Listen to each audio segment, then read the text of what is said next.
Listen closely because I will only say this once. My name is Ibrahim Traoré, President of Burkina Faso, and today I do not speak merely as a head of state. I speak as a son of Africa. I speak as a soldier of dignity.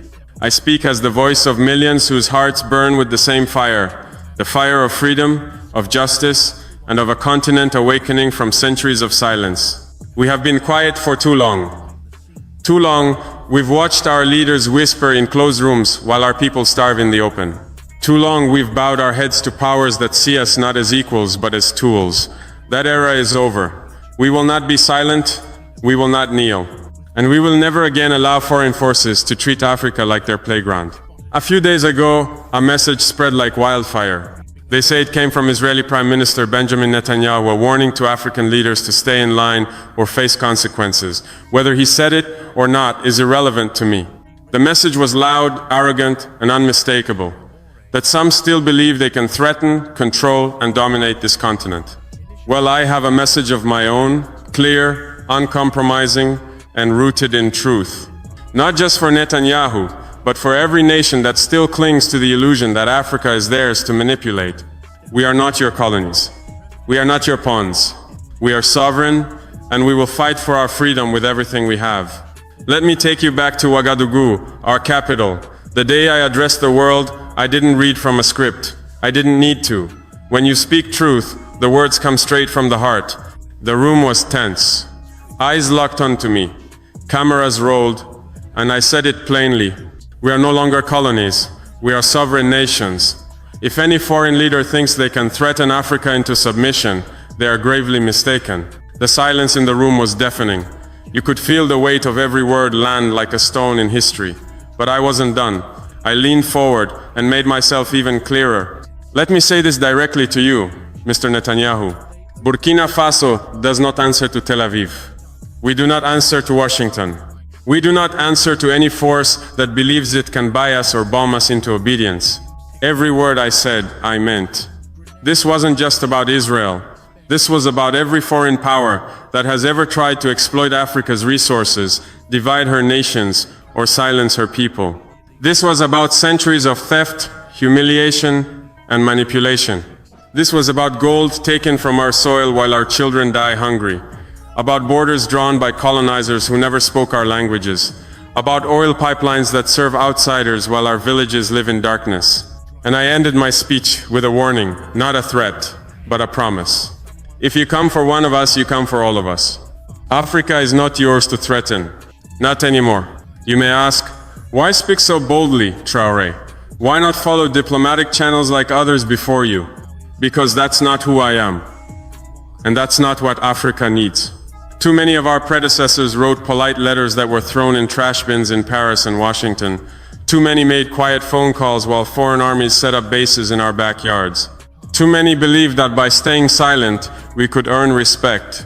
But let me tell you the truth. Respect is never given to the silent. It is earned by those who dare to stand. The people of Burkina Faso today do not want quiet submission. They want dignity. They want justice. They want to know that their leaders are willing to fight, not beg. That we will not trade our land, our pride, our future for loans, aid, or promises that never come true. So no, I will not send a letter. I will not ask permission. I will not apologize for defending my people. Because when Netanyahu's warning reached my ears, I didn't hear an insult to me. I heard an insult to every African child who dares to dream of a future without chains. I heard an insult to every revolutionary who gave their life for our independence. I heard an insult to the soul of Africa itself. They still think we're afraid. They still think we'll sell our dignity for a few barrels of oil or a security deal. But we are not afraid. We are not for sale. And we are not alone.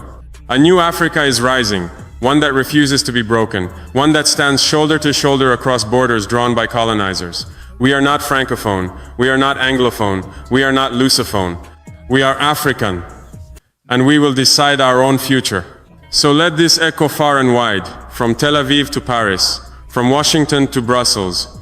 This is our land, these are our people, and this is our time. Africa will not bow. Not today. Not ever. It was an insult. Not just to me, not just to Burkina Faso, but to every African who has ever dared to dream of a continent that is free, proud, and united. And I couldn't stay silent. I wouldn't, because silence is exactly what they've always expected from us. They expect our fear. They expect our submission. They expect us to lower our eyes, bow our heads, and say, "Yes, sir, but I am not that kind of leader. I did not come here to manage a broken system. I came to break it, to fight for my people, for our dignity, and for the future we deserve." And here's the truth. I'm not alone. Because something happened, something powerful. After I spoke, after I stood and said what needed to be said, the words didn't just echo inside that hall in Ouagadougou. They ignited a fire across the continent. The video of my speech exploded. On Telegram, on WhatsApp, within hours, it had reached millions. Not just in Burkina Faso, but in Mali, in Guinea, in South Africa, in Ethiopia, in the diaspora, across borders, across languages, across generations. I wasn't speaking for myself. I was giving voice to something deeper, something ancient and alive, the hope that refuses to die, the anger that demands justice, the dream that still believes Africa can rise. In Mali, my brother, Colonel Assimi Goïta, shared the clip. In Guinea, Mamadi Doumbouya stood tall and said, "He speaks for me." Across Telegram groups and African networks, a new chant began to spread. Africa will not bow. We stand with Traoré. These weren't just hashtags. They were battle cries. They were the sound of a continent waking up. We are no longer just a collection of struggling nations divided by colonial borders. We are something else now. We are a family. And when one of us is threatened, we all stand together. Let me tell you what sovereignty means to me. It's not just a line in a constitution. It's not just a diplomatic phrase tossed around at the UN. Sovereignty is power. Sovereignty is the right to choose. Sovereignty is the right to decide who enters our home, who touches our soil, who takes our gold, our oil, our labor, and on what terms. It is the right to say, "This is Africa, this is our land, and here we decide what happens." But for too long, that right has been stolen from us. Foreign powers have treated Africa like a chessboard. They move their pieces, soldiers, money, corporations, while we are expected to sit quietly and obey the rules of a game we never agreed to play. Well, not anymore. In Burkina Faso, we are reclaiming control. We have said no to foreign military bases on our soil. We have said no to exploitative deals that enrich outsiders while our children go hungry. We have said no to threats, bribes, and blackmail masked as aid. We have said no to fear. And we are not alone. This is not just about Burkina Faso. This is about an African revolution, not of guns and bombs, but of mindsets, of courage, of truth. It's about the African youth who are rising. It's about the farmers who refuse to starve while their land is drained for profit. It's about the students who know that we deserve more than crumbs from foreign tables. It's about a generation that is no longer asking for permission to be free. We're taking it, we're owning it, and we're standing together to protect it. So, to those who still believe Africa is weak, divided, and easy to manipulate, you are decades too late. We are not weak. We are waking. We are rising. And we are ready. Africa will not bow. Not today. Not tomorrow. Not ever. Across the Sahel, Burkina Faso, Mali, Niger, we're building more than an alliance. We're building a shield, a foundation, a future. We call it the Sahel Alliance. And it's not just a military pact. It's a promise, a vow that we will stand together, protect one another, and rise as one voice, one force, and one destiny. This is not about strategy. This is about survival with dignity. This is about building a future where Africa calls the shots, not Paris, not Washington, not Tel Aviv. And I know what some of you are thinking. Haven't we heard this before? Yes, you have. African leaders, time and again, have made promises, big speeches, lofty declarations. But something about this moment, this very moment, feels different. Why? Because the world is changing. And for once, Africa is not just reacting to change, we are shaping it. For decades, we were told to wait our turn, to play by the rules, to follow the blueprint written by others who never walked our land or knew our pain. But now, we're done waiting. We are writing our own rules. We are flipping the script. Take France, for example. For years, they had a tight grip on countries like mine, their military bases planted like flags, their hands in our economies, in our currencies, in our very decisions. They didn't treat us like partners, they treated us like property. But look what happened. Mali said, enough. Nia said, no more. Burkina Faso said, get out. And we meant every word. This movement is bigger than me. It's bigger than Burkina Faso. When I spoke out against Benjamin Netanyahu, I wasn't just responding to one man or one country. I was speaking to a legacy, a long, brutal legacy of exploitation. I was addressing every nation that has ever looked at Africa and seen profit instead of people. I was calling out the systems that use bombs, sanctions, loans, and propaganda as weapons against our sovereignty. And I said, no more. Africa is rising, and we are not afraid. Some called my speech reckless. Let them. Because truth always sounds dangerous in a world built on lies. That speech wasn't reckless. It was necessary. It was a wake-up call, not just to foreign powers, but to every African who has been taught to stay small, stay quiet, stay dependent. We are not here just to survive anymore. We are here to build, to lead, to thrive, to reclaim our place, not as charity cases, but as authors of our own destiny. You know what's interesting? After that speech, Israel's government said nothing. No denial, no clarification, no outrage. Silence. And in that silence, I heard the truth. I heard the sound of a power not used to being challenged. I heard discomfort. I heard fear, not ours, theirs. Because they weren't prepared for an African leader to look into the camera and say, we are not your subjects. We are not your dependents. We are not afraid of you. They're used to silence. They're used to obedience. But I'm not here to play that role. I'm not here to make powerful men comfortable. I'm here to speak for the voiceless. I'm here to tell the truth, even if it shakes the halls of power. And the Western media, they tried to ignore it. Barely a whisper, barely a headline. Because it didn't fit the narrative they've sold the world for generations. That Africa is weak. That Africa is divided. That Africa is always in need of help. But we are breaking that narrative one truth at a time. Every time someone shares my speech, every time a young African raises their voice, every time a hashtag like Africa will not bow begins to trend.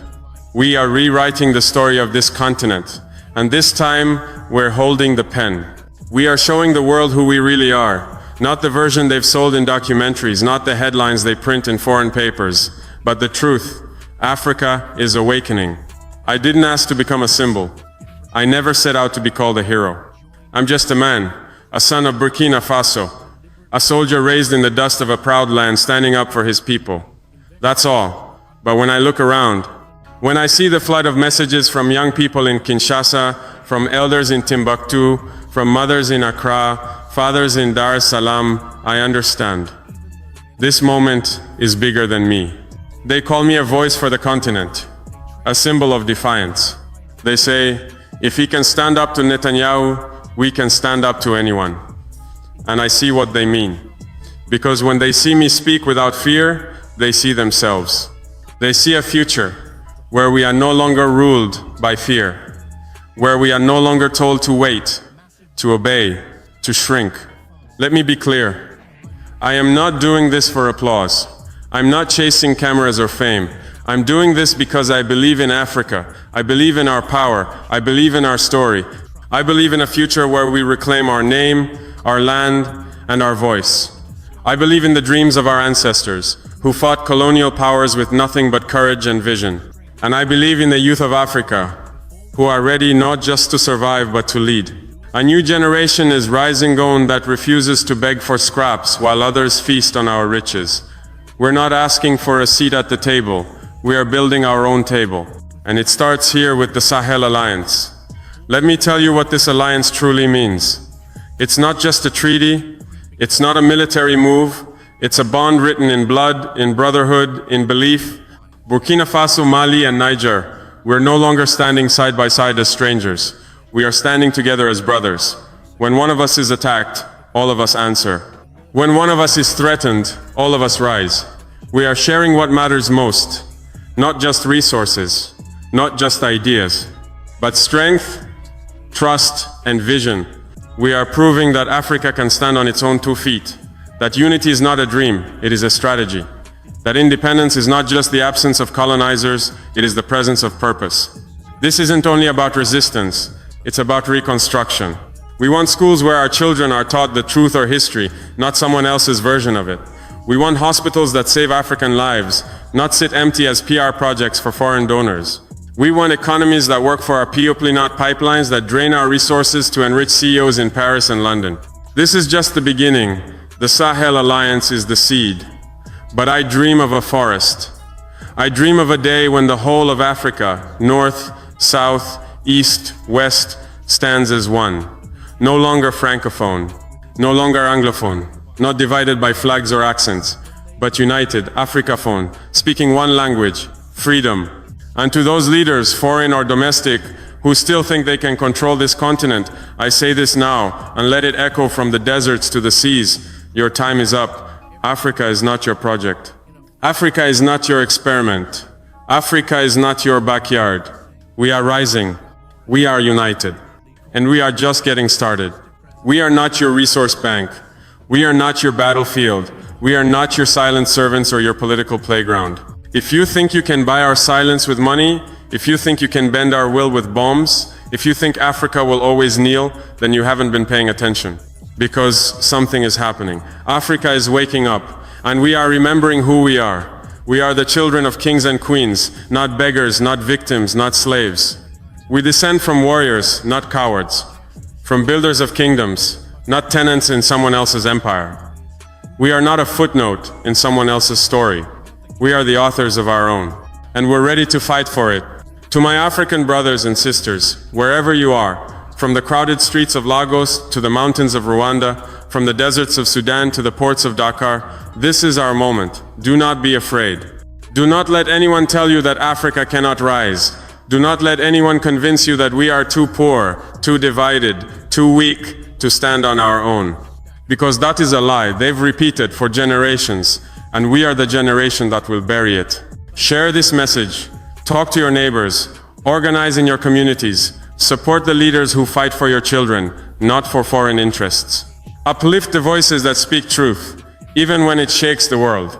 Hold the line. Because what we are building, together, is a new Africa. An Africa that is strong, proud, and free. Now, I know what some people will say. They'll call my words too bold, too risky. They'll whisper that I'm provoking forces too powerful to resist. But let me ask you this. What is more dangerous, speaking the truth or staying silent in the face of injustice?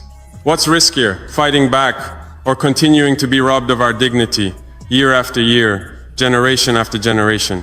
To those who say we can't win, I say, we already lose when we refuse to try.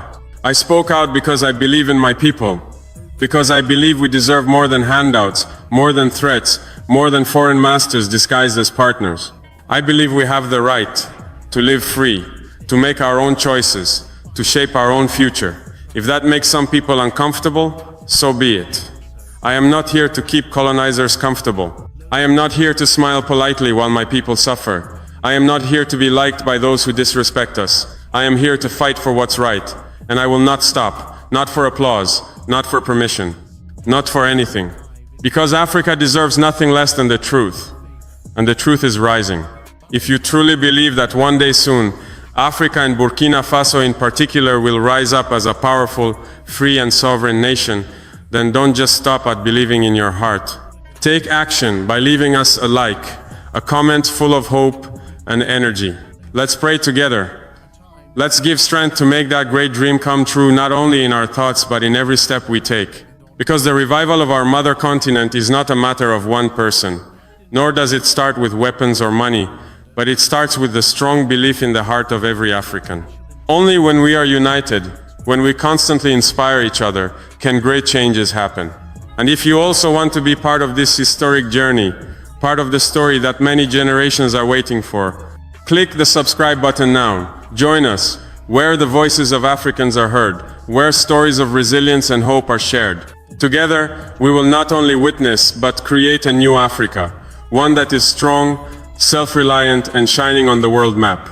Let your faith be the driving force to turn your dreams into reality. Africa is awakening, and you are part of that awakening.